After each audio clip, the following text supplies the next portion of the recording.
Check out that new music by my very good friend and former bandmate, Rich Balling of The Sound of Animals Fighting and many other awesome bands. Rich, thank you, my friend. Thank you for being a fan. Thank you for contributing. You're a good, good friend of the show. We've got new music. You're listening to Good is in the Details. I'm Gwendolyn Dolsky. And I'm Rudy Sallow. And this is the podcast where we learn what we didn't know in the spirit of Socrates, all with the aim of a more knowledgeable life, a happy life. And today, I definitely learned something that I did not know. I was very lucky to hear a lecture by Cal State Long Beach professor and writer Desiree Zamorano, and she wrote Dispossessed. It's a historical novel that is based on the history of Los Angeles from the 1930s. And it had to do with a mass deportation effort to remove Mexicans from California, from Mexican Americans. And I learned a lot because I was not aware that this was part of Southern California history. I was aware of civil rights movements, the internment camps from World War II, but I did not know that this was happening to Mexican Americans. And I am extremely grateful to have learned this. And this episode really covers that history of the 1930s that then underscored her really lovely and wonderful historical novel, Dispossessed. Rudy, what did you get out of this? Because this was just so much more than just about Mexican American history in Los Angeles. What were your thoughts about this episode? Yeah, what I loved about this episode is, as you know, Gwen, I'm a lover of history, in particular Los Angeles history. It's wonderful history, it's sordid history. So what I loved about this was a reminder to those who may not know about some terrible things that had happened previously in Los Angeles and in our country. And I think those things are important to provide context to some of the things that are happening today. Sometimes you can look at it from all different types of perspectives, right? Like you can look at it in a purely negative way, or we can look at things and be like, you know what, we've gone through this before and we've come back from it as a country and we will do that again. And so, sometimes during dark times, if you think that we're in dark times, sometimes I find history to be comforting in knowing that we've survived some tumultuous times and we've gotten through those. And when you go through tough things as an individual, as a community, as a society, as a country, you become stronger. You can get strength from learning history. There's a lot of heroes that come out. I mean, sometimes on the hard stuff, we got a lot of heroes. And I got to tell you, Mexican American culture in Southern California is not just part of my life. It's a treasured part of my life. It's my family, my friends, my employer, my community, now my students, my colleagues. And so this is an ode to them. I learned more about this history and I'm absolutely grateful. Yeah. Let's talk about Los Angeles in the 1930s, Mexican American history, and the novel Dispossessed. Desiree, welcome to Good is in the Details. I had the pleasure of listening to your lecture at Cal State Fullerton for the Day of Authors, and I was just so intrigued with the history that you brought forth that underscores your literature. Can we start there a little bit about, let's say, the unknown of Los Angeles history from the 1920s and 1930s that involved Mexican Americans? Thank you so much, you two, for having me on. I'm very excited to be here. I'm actually going to talk a little bit even broader than Mexican Americans, Gwendolyn, if you don't mind, because this book really came out of my teaching at Cal State Long Beach. So at Cal State Long Beach, I teach future educators, people who want to be elementary school teachers. I teach them about our hidden histories. And that comes from our country to our state. And some of the things, sure, they know about Jim Crow, but they don't know about sundown towns, and they don't know about the Green Book that helped African Americans navigate sundown towns. Sundown towns, for listeners who might not know, are towns that said, people of color, get out of here by 6 o'clock or you will be lynched or murdered or something. So that's a sundown town. And my students don't know that those sundown towns were here in Southern California. I have a friend, Gary Phillips, who is a crime noir writer. And he said, oh yeah, he's a big, tough guy. He's about 10 years older than me. He said, when I was a kid, we'd never go to Glendale. So there's that sense of fear in our own state, in our own community. Another thing that they are unfamiliar with is they've maybe vaguely lately heard of Japanese internments, but every semester I have a student who's never heard of Manzanar. I encourage them to visit Manzanar and in lieu of that, go to the Little Tokyo Museum, Japanese American Museum. Focusing more on Mexican Americans, we talk about school segregation. Many of my students didn't know that there were Mexican-only schools throughout the state. And that changed in the 1940s with the Mendez versus Westminster case. And Sylvia Mendez was a young girl. Her aunt wanted to enroll her in school, but she was too dark to be enrolled in the white school. Cousins were light. They were allowed to enroll. It was 10 years before Brown versus the Board of Education that case, when it was finalized, desegregated all of California. So these are things that students don't know. Going back to the time period you're talking about, the 20s and 30s, very few of us know in the 1930s, during the Great Depression, Hubert Hoover was under huge pressure because his poll numbers were terrible. He was hated and reviled.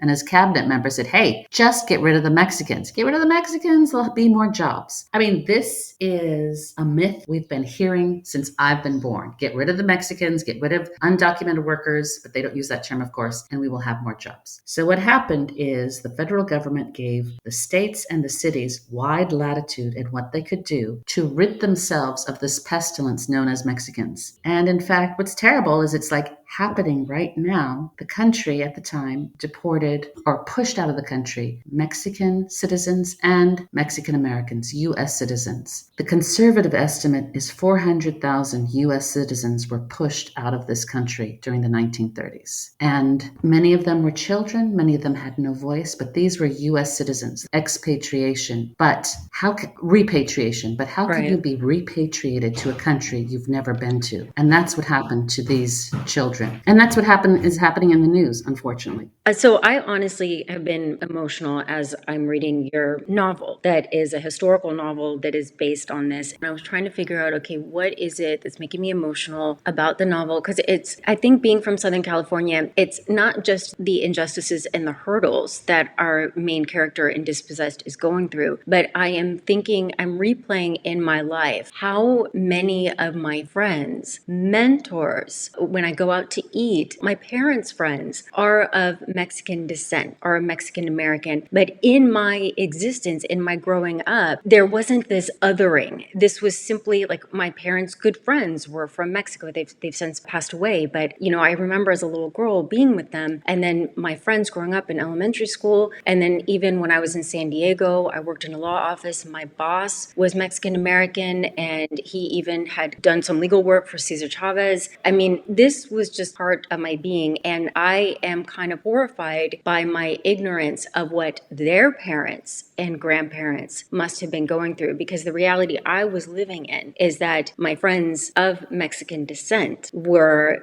just completely part of my existence. There just wasn't this othering that's going on. There's even a point in your novel where the main character is speaking with a Japanese woman who describes being in the internment camps. And I was thinking, how is it that I know of this history? I know of the Japanese history. I know of civil rights history with African Americans, but the extent of the violence and the prejudice against Mexican Americans, I am not that familiar with. So how is it that we live in a place that was part of Mexico until you have the war and the U.S. takes it over? So you would have citizens here who are of Mexican descent, but then now part of the United States. How is it that this history isn't told? How is it that you have to wait until you're in university to take a class? It is so big. So your experience of, hey, I have Mexican friends and this is kind of normal, I think is a very normal experience for many people here in Southern California. But I'm going to make it very contemporary. Do you see those people represented in the media? No, I do not. I've thought about that. You don't have many Mexican American leading men in like romantic roles or anything like that. The first novel that I wrote was called The Amado Women, and this is about, okay, I'm going to give you my pitch. 4 women connected by birth, separated by secrets. Dun, dun, dun, dun.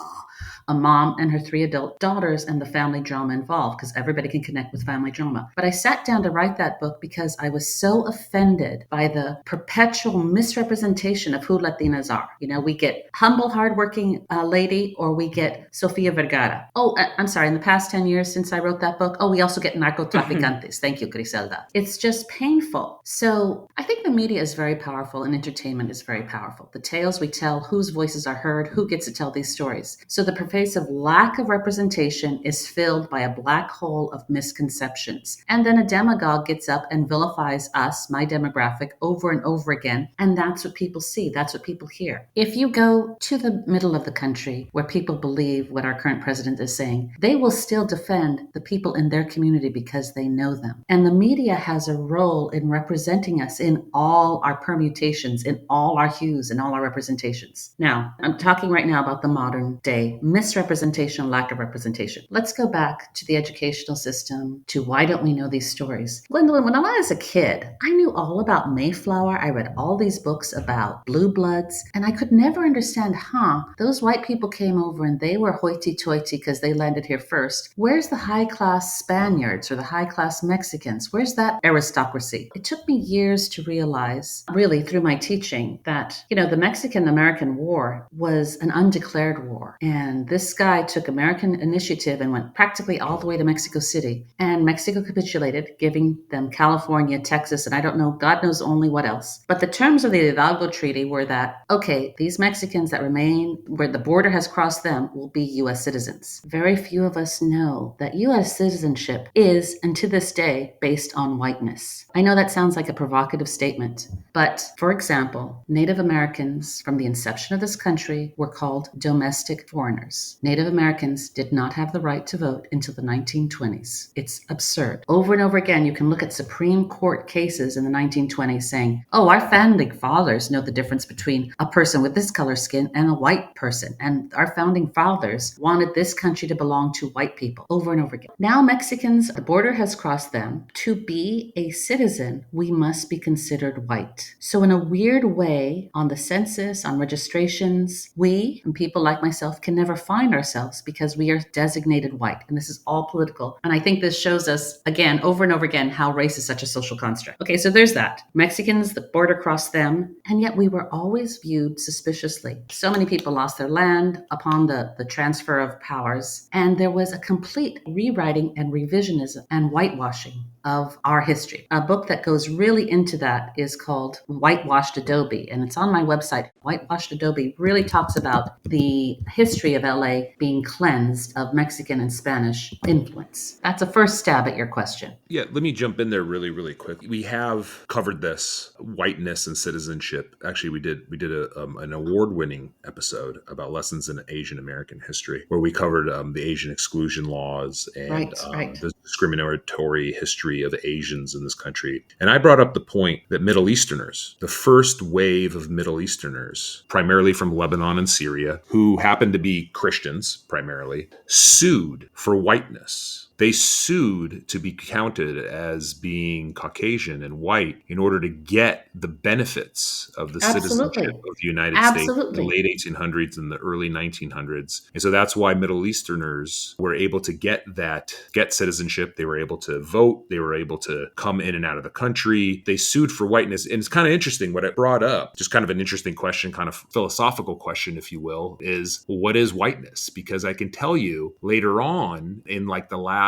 20 years or so where being white wasn't such a benefit as a result of certain programs. I am fully aware of Middle Easterners no longer wanting to be white and wanting to be counted as being diverse. Was just kind of observing it, like, wow, that's an interesting historical thing. When it was beneficial to be white, we sued and tried to be it. But then when it was no longer beneficial to be white, we've been trying to do things and change the laws, do things. And it's just, I don't know. I'm not pointing my finger. I'm not doing anything. I'm just, that in and of itself is an interesting observation about race and its importance in this country, some of the folly around it. I don't know. I just wanted to flag that point because it's historically interesting and relevant for our discussion. Well, I'm just going to take it a little even further, Rudy. Whiteness is really based on anti-Blackness, and this really comes from the inception of our country. We had to dehumanize the people we enslaved, basically calling them not fully human. And ever since then, in the past 500 years, anti-Blackness, getting away from Blackness, every ethnicity wants to be white. There's colorism throughout all of our communities. I'm trying to picture this mass deportation that was happening in the 1930s. What did that look like? Like, how was that carried out? This idea of everything will be better if we just remove Mexicans. Who was enforcing it and where did they go? So the very first thing that happened, there was a raid in Olvera Street, Plaza de Olvera, and they picked up, I don't know, but about 20 people. And interestingly, some of them were Japanese, some of them were Chinese, a handful were Mexican, a handful were undocumented. And that was really the first thing to send a huge flag of warning. And,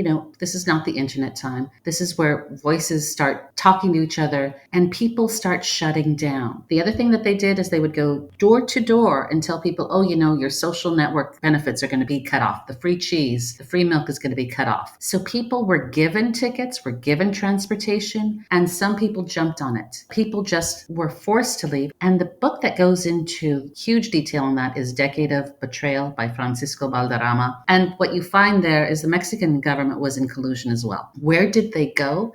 Many people ended up in places they had never known before. And I'm speaking particularly the children. They went from LA to some god-awful place without plumbing, without indoor bathrooms. Many of the kids did not speak Spanish. So they themselves suffered, cultural whiplash. What was the cultural attitude? Because I'm thinking about the lead up to World War II, the way in which there was a segregation between the Jewish community and basically everybody else. So Jewish students were not in school, professors were let go, shop owners had to be in different areas. And so when there was the removal of the Jewish population, people who are not Jewish didn't know because they weren't interacting. It wasn't obvious if a population was all of a sudden missing if you were not in school with them, if you weren't doing business with them, if they weren't your doctor. That cultural attitude, it took just forever until after World War II for people to understand the horrors. So that's what I'm wondering now with this situation, with the deportations. Was there a segregation so that the rest of the population was not even aware of this removal? Or was there any kind of resistance or sense of injustice that this was happening? How did people who are not of Mexican descent respond to this? And how did the California government respond to this? Gosh, Gwendolyn, you are asking questions I really don't have the answers to. Mm-hmm. I was so horrified that people don't know this history. I was so upset. Year after year, I'd be teaching this history, and it's like suddenly, and I kept waiting for a book to be written about it. Not a textbook, but a novel or a treatment, some form of entertainment. And, I taught this for maybe 5 or 6 years. It's like, holy smoke, I guess I'm the person who has to write the book. What I really wanted was to educate a population who hadn't heard of it. And I wanted to think about, how do I connect the reader? And you were telling me earlier that this has been an emotional book for you as you were reading it. And I connect the reader by starting off with a young boy who is impacted by the removals. He's impacted. What is this impact on this one life? If we say this happened to, 1 million people were pushed out of the country, I can say 1 million people were pushed out of the country. That is meaningless to us. Just like as we listen to horrors in Gaza and Palestine, the numbers are meaningless. But when you zero in on one person's experience, it becomes powerful and becomes deeply felt. And he, in the novel, really has no idea what happened. For a while. And I'm going to tell you, when this happened, just in the sense of the Japanese internment, the communities it impacted shut down. And we shut down because of shame. Clearly, we did something wrong to deserve this. It's the outrage isn't the immediate response, because these are people who are trying to get along and go along in the United States of America. So obviously, for decades, Japanese survivors, Japanese Americans wouldn't talk about it. My friend Naomi Hirahara, who's written many books about this, tells me the sense of shame runs deep. And for Mexicans, rarely did we talk about it. Do you see tension between an older generation of Mexican Americans and a younger generation? And the reason I'm thinking about that is it does come up in your novel where there's this idea of, are we going to teach our children Spanish? And there's resistance to saying, no, they're American. But then it seems like, this idea of this desire to fit in was so strong. And it was a sense of protection and economic survival. It's interesting because I'm an older person, okay, Gwendolyn? So I think it's kind of case dependent. I'll just tell you my story. So I was the first grandchild, and my grandfather was a court interpreter. He had a high level of English and Spanish skills. He could translate, so at the court level. So it's very high level. You have to be highly credentialed. And as the first grandchild, my parents went to him and they respected him and said, should we teach Des Spanish? And he said, no, absolutely not. Because he did not want me to be viewed as other or negatively or less than. So that, going back to my grandparents' generation, was definitely, we're going to get along here. We're going to assimilate. That's what proximity to whiteness is. We want to get along. We want to be part of the dominant culture. I think it's normal. Every single person wants to be on the winning team, but it's really complicated because some of us will never be allowed on the winning team. And it's time for us to look at that and break it down. Sometimes in my classes that I teach, students are kind of like me. They didn't learn. Their parents didn't want to teach them. And this is not just Spanish. This could be Mandarin or Vietnamese. They wanted their kids to be Americans. There's always a sense of loss, that they've lost part of their culture. I personally, was kind of upset that my parents used Spanish as the secret language to get around. And when I started to get into my 20s, I ended up teaching myself Spanish. Now, the joke is today, my mother still makes fun of my accent, and I look at her and say,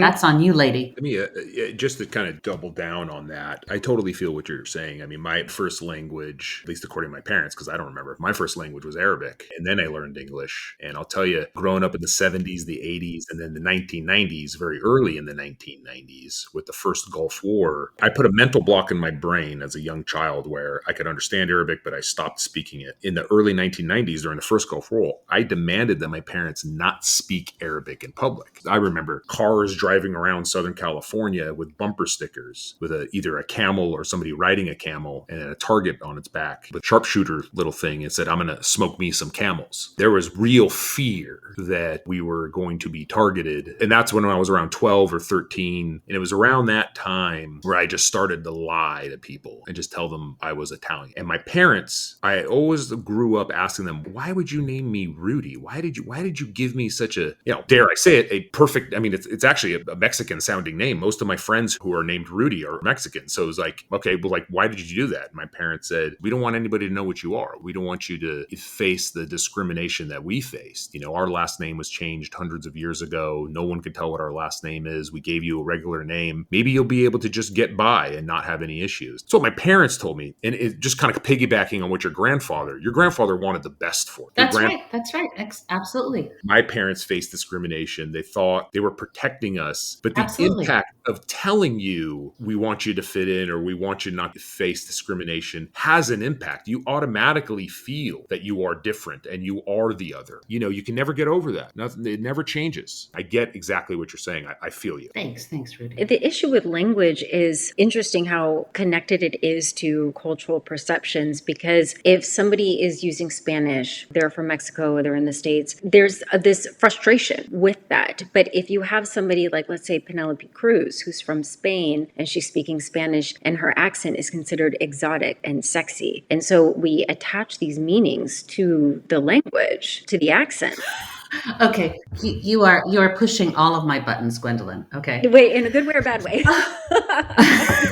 In just the reality, when I was growing up, it was a time where people didn't call themselves Mexican; they called themselves Spanish because that was whiteness. That was European. That was classy. I remember actually knowing a woman at high school who called herself Spanish, and I had that little sneer in the back of my head. Oh, she actually was from Spain. How do we pump ourselves up in a country? This is why I use the term Mexican American for myself, because I want to rebrand what Mexican is. I am Mexican. All of my blood is filtered through Mexico. Whether that means indigenous or Spanish blood, that's who I am. This craziness of, yes. I mean, look at Hollywood. They'll bring in Penelope Cruz. They'll bring in Antonio Banderas. They'll bring in Diego, all these beautiful men from other parts of the world. But hey, Southern California is filled with them. Mm-hmm. Yes, I don't think it really struck me until for my graduate studies, I lived in Belgium. And then I learned very quickly about the pronunciation of French and how that was viewed. So in France, they would kind of poke fun at the Belgian way of pronouncing French. And in the Netherlands, they would poke fun at the Belgian way of pronouncing Dutch. And so I just started to be very attuned to the perception that was attached to and who you are attached to the way in which you are pronouncing these languages. languages. And it made me think about the difference between Mexican Spanish and, let's say, and its perception versus Spain. Look back on this idea of pop culture, it made me think of Salma Hayek as well, in that she's obviously just very sexy and beautiful and amazing, but there was this idea to put her in a box, in a category, when it came to her presence in American films, in American cinema. And then when she wanted to create her own work on Frida, there was this resistance, as though you're not allowed, you're just this sexy woman, you're not allowed to do this intellectual piece on art. And fortunately, I mean, she did, and she pushed through, but how hard she had to work in order to break out of a narrative of who she was supposed to be. Also, half Lebanese, by the way. There's Thank you. just bringing the Yes, Middle Eastern absolutely. together, just bringing it all Hayek, together absolutely. for the show. There you go. Sorry about that. And also that just reminds us, we think of the United States as the melting pot. Many countries are melting pots. Mexico, lots of refugees from different countries there. Same as Cuba. Just throwing that out as well. My first legal job was in Mexico. I worked in Mexico City, and I was there for a summer. It was an amazing experience, and it was extremely diverse, very diverse. All the different communities and the different parts of town and the different food. It was a wonderful experience, actually living in the capital and learning how diverse everyone's background is. For the law firm I was at, had many people from different parts of the world, but they were, for generations upon generations, Mexican citizens, and they were just integrated and viewed themselves 100% Mexican. And it was very eye-opening, because you're right. We tell the world we're the melting pot. We don't give credit to these other great countries that have also brought in refugees from different parts of the world and have integrated them into their society, Mexico included. Yeah. To think about the richness of Mexico, even within the United States, if somebody says they're Mexican American, the scope of what that could potentially mean, that could mean fourth generation, that could mean just arrived, that could mean so many different things. Perhaps your family served in the military. To just say Mexican American is not really enough to explain one person's particular family history with relationship to Mexico and the United States. Absolutely, Gwendolyn. And I'm just saying that's the term that I use. That's what works for me. Mm-hmm. And that is one facet of my identity. Rudy was talking about, you go with this identity. It's always with you. But yet I think our identities are kind of in flux. It took me a while, as I tell my students. I was in this writers group, and I'm looking at my writers group with my tortilla chip on my shoulder, because I'm Mexican. So.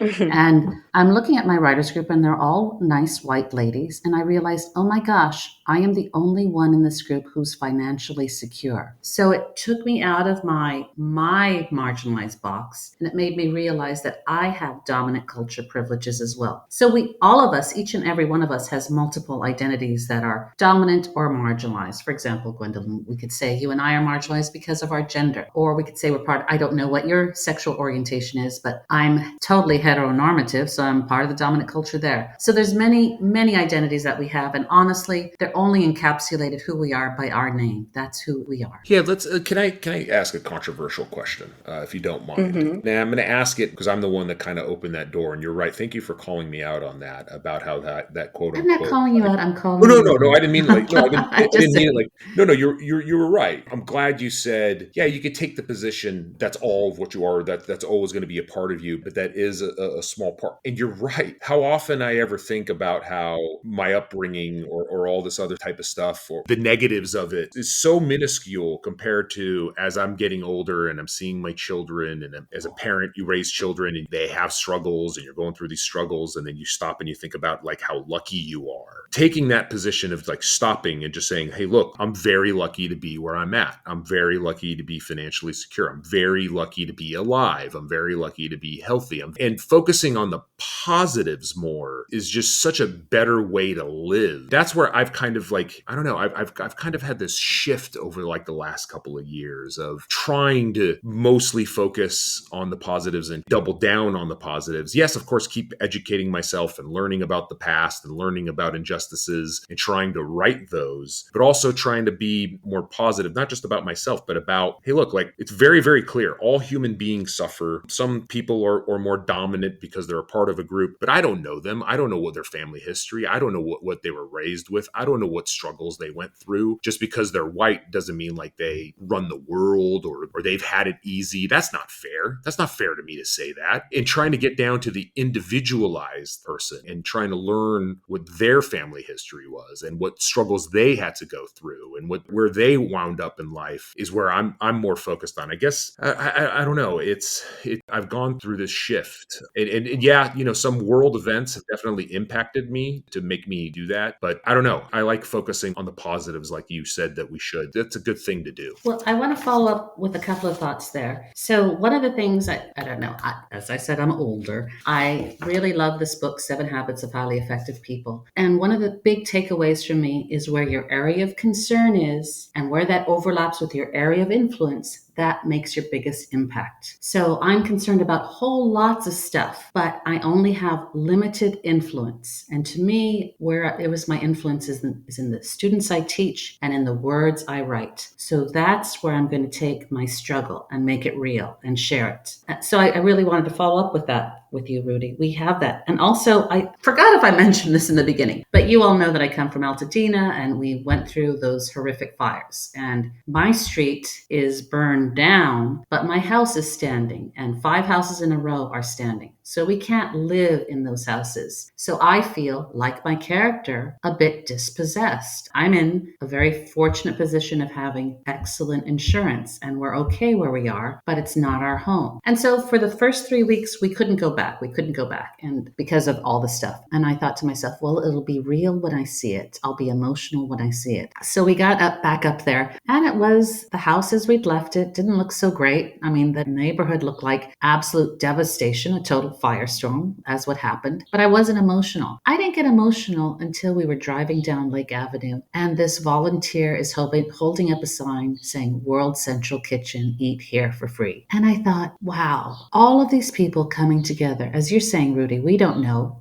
They have this privilege, they have that privilege. We don't know what's going on behind them. When I saw all of the outpouring and love for fire survivors, all I could think is 98% of human beings are wonderful, caring people. We just get our brains toggled in the amygdala by those 2% sociopaths who are trying to run the world. Amen. 98% are good, loving people. Absolutely. Yeah, I totally agree with that. You are absolutely right, and it's too bad that 2% can really have such a negative impact and, I agree. and throw off such negative shade. It is good to remind ourselves about how truly great human beings are at a base and continue to be. Like maybe someday it'll only be 90. Maybe someday it'll be 99% rather than 2%. Yeah. It's one of the reasons why we put out the show. I mean, that's what we're trying to do. We're trying to do better. I felt that emotionally and viscerally, and I want to connect it back to the book Dispossessed. I knew I was writing about some hard stuff for people, some hard emotional stuff, but I also knew there was goodness and light in Manuel's world. And that's why one of the first caretakers he meets is Amparo. And I also knew I wanted to, since my first novel was about 4 women, I wanted to center this book on a young boy, and I really wanted to write about a good man. And I thought to myself, well, how does a man become good in this toxic masculine environment of our capitalist world? And I thought, okay, he's surrounded by loving women. And that's why I created the character Amparo, who really takes care of him. Just to bring it back to the book, Gwendolyn, which I know you're reading. Yes, because I think that, I love existentialist literature. I love the efforts of these philosophers to disclose philosophical ideas that tap into your creativity instead of just a straight argument, like a nonfiction academic essay, what fiction can do. And then reading Dispossessed, and I'm thinking about this experience of Manuel, who's been separated from his family's been deported, and how is he going to carry on and get on with his life in the 1940s, and who's taking care of him? To me, that is a great parallel between, like you said, history, or when we're just talking about numbers, and then actually having this fictional account of the point of view of how scary it would be as a child child to be without your family. And then there are all these beautiful characters who come up who support him, and he falls in love and he's able to flourish, but he's starting from a foundation of confusion and fear and loss. And if we just say this is how many people were deported and that's the historical record, it doesn't give us the same insight as to what that must have been like. I think I want to ask a couple things that happened to Manuel. As a boy, he witnesses essentially the murder of another kid by a police officer who was upset that this kid was at the park and swinging on a swing. And then also one other point where Manuel thinks he wants to study engineering and he's told, no, you can't do that because you are Mexican. There are no Mexican engineers. Instances like that, I was wondering if there is some sort of an incident that you read about that is based on. Was this the type of thing that was happening? So let's start with education. There were Mexican-only schools up and down the state. And I know I said that stopped with Sylvia Mendez, but expectations and the lens teachers used with students did not necessarily change. It was predominant that kids were pushed out of high school, especially Mexican-American Latinx students. They were pushed out. They were expected to be laborers. They were literally expected as women to get pregnant and drop out of high school. So that is simply a reflection of the times. And how does that impact one boy? It pushes him out of high school. He goes to work on the docks. In terms of police brutality, I grew up in Linwood. I don't know if you know where Linwood is. It's between Compton and LA. I was there during the time of white flight. And as I was a kid, I came across old magazines. It was an all-American city, which meant it was an all-white city. And right next door to us was LA with Daryl Gates as a police chief. Daryl Gates was an awful police chief. So yes, I would say that this is based on general historical record. You could find it somewhere. I appreciate your book. I appreciate your work so much. I'm really glad that we're able to share this and to talk a bit about Los Angeles history in relationship to Mexican American culture. And thank you so much, Desiree. Thank you so much for being on Good as in the Details. And I'm so grateful I had a chance to hear you speak at Cal State Fullerton. Thank you, both of you. I really appreciate this opportunity. Thank you very much, Desiree. This was really great.